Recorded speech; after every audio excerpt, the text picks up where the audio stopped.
My name is Jamin Goecker. I'm an associate real estate broker in the state of Alaska, and my mission is to help you to build an intentional and significant legacy for yourself and your family by coaching you in real estate.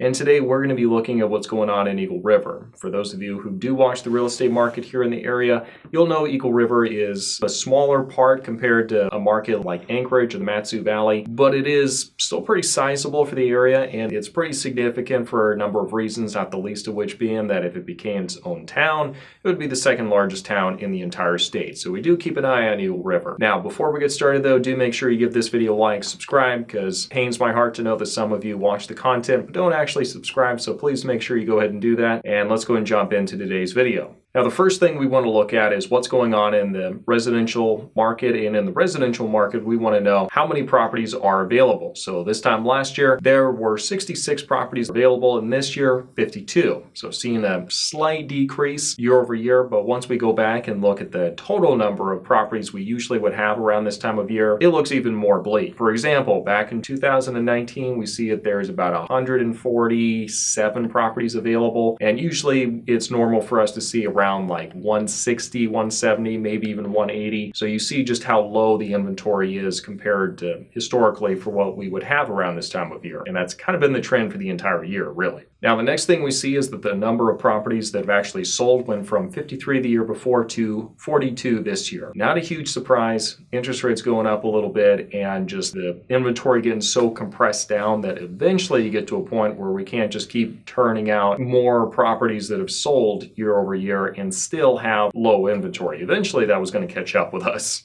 Now, the next thing we see is the average sold price went from about $468,000 this time last year to $505,000 this year, which means we've actually seen an increase of about 7.9% year over year, year to date. Now, this really flies in the face of what a lot of people were projecting with interest rates going up. The theory was that interest rates go up, what people can afford is to go down, and that's going to force these prices to go down finally. And it's what the thought process was. Because keep in mind, back in 2019, the average sold price in Eagle River was approximately $381,000. And you see, obviously now it's gone up slightly since then, about $125,000 since 2019 year to date. So that's very baffling, worrisome, whatever word you want to use for a lot of people. But really the reason that we're seeing that is because the interest rates are going up, ironically enough. Kind of the theory that a lot of people in the industry have is interest rates go up now, people with the lower interest rates hold on to what they have, which creates a shortage, which creates more demand than there is supply. Even though the demand is going down because of higher interest rates, the supply is going down at a faster rate than the demand is. That's why we're seeing those prices continue to go up, even as we're seeing the interest rates go up as well. All right, let's go and switch gears and take a look at the condo market. It's not particularly big here in the area, but we're going to cover it anyway. So condos, this time last year, we had 5, now there are 6. There's a huge glut of inventory in condos, go get you one. This time last year, there were 3 condos that sold, now there are 2.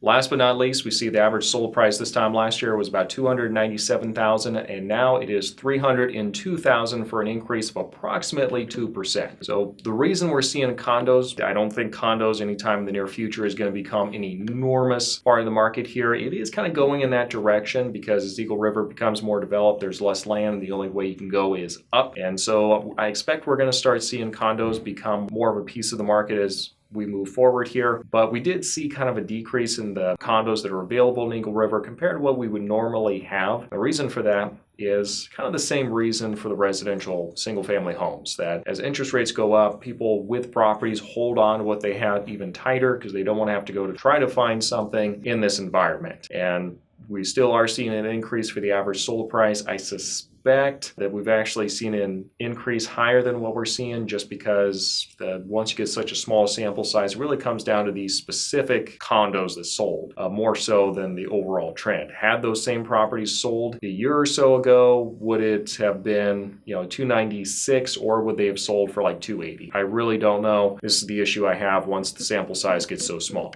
All right, let's go and take a break real quick. For those of you who've been watching for a bit, you do know that I offer a ton of tools and resources for those of you who are considering moving up here to Alaska. And we went and created a whole new tool for you. What this is we call it the 411, which stands for 4 weeks, 1 month, 1 year. This is a organizational tool that we use with my company, with Keller Williams. And with this tool, it's been designed specifically for people who are moving up to Alaska and helps you to really get organized with your efforts and figure out, okay, we need to get the moving sorted out, we need to get lodging, we need to get our budget created. And this is going to be a good tool to help you direct your energy, because once you're looking at moving into an area, it is just, you're all over the place and you don't know how to prioritize things. And this is going to be a tool that's going to help you to bring order and help you to tame the chaos a little bit as you're trying to do that. So if this is going to be something that would help you, do make sure you go in the description section down below, look for the thing that says Moving to Alaska 411, something like that, and that's going to be the best resource for you. Now let's go and finish today's market update looking at the multifamily market.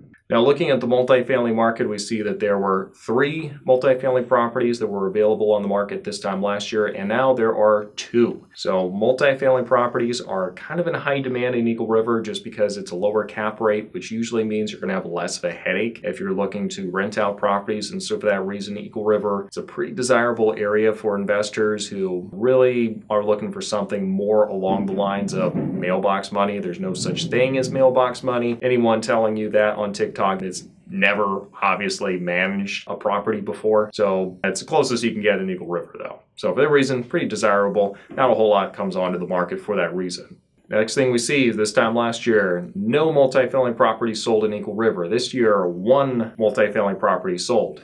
Now, the average sold price for multifamilies here in Eagle River, I almost debated not even doing this one because it's so unuseful as a metric to really measure. But we'll go and throw it in here anyway. Average sold price this time last year was about $607,000, and now the average sold price year to date was about $429,000. So looking percentage-wise, looks like we are looking at a catastrophic cratering of the entire real estate market, down by about 29% for multifamily. And that is just not the case of what we're seeing. I would suspect we're probably not doing as well as we were doing when the interest rates were really low, because the interest rates being really low really impacts the investment market for multifamily, even more so than the residential market for primary residence, as I would say, because you have to be able to balance what it is you're getting for the property, bringing in as far as the rent, and you have to balance that up against the mortgage, the taxes, the maintenance, that this broke down, that broke down, that this happened, that happened, and you have to be able to do that all off of the rents, and that mortgage being lower because of the lower interest rate, it's going to go a long way to helping with that. Once that goes up, that does make the desirability for the investing multifamily scene drop a little bit, which means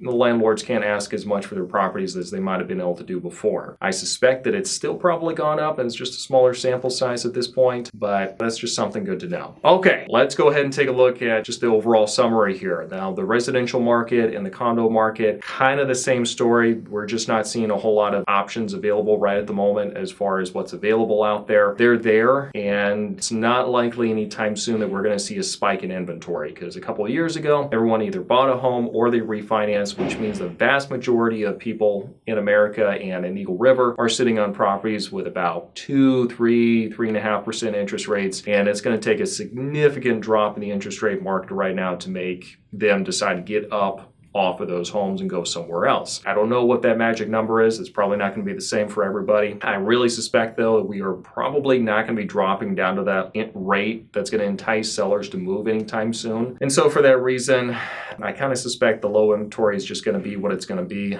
for the foreseeable future. For those of you who are thinking, maybe we should wait, I really want to recommend that, because here's the thing: if the interest rates drop down, then the inventory is still probably going to be low. You're just going to have a ton of competition now, and that's really when things get expensive. You'll end up spending like 10, 20, 30, 40, 50, like a lot of money over the asking price in order to try to get into a property when you've got like these 10, 12 other offers that are coming in and competing with you. That's what happens when the interest rates goes down that low. So for that reason, it's usually better, really in my opinion, if you can get in there before the interest rates are like that, because as soon as that happens, like the appreciation of everything in the area shoots up, and you didn't have to fight with everyone to try to get in there. And so it was actually it was least expensive for you to do it that way. So that's really what I've seen from my end. Buyers have had a lot of success with that. The best thing I can say right at the moment is be cautious, is make sure that we're doing something that makes sense for you and your family. We're not just trying to get a house and check a box, but we're making sure that we're getting you guys into a property that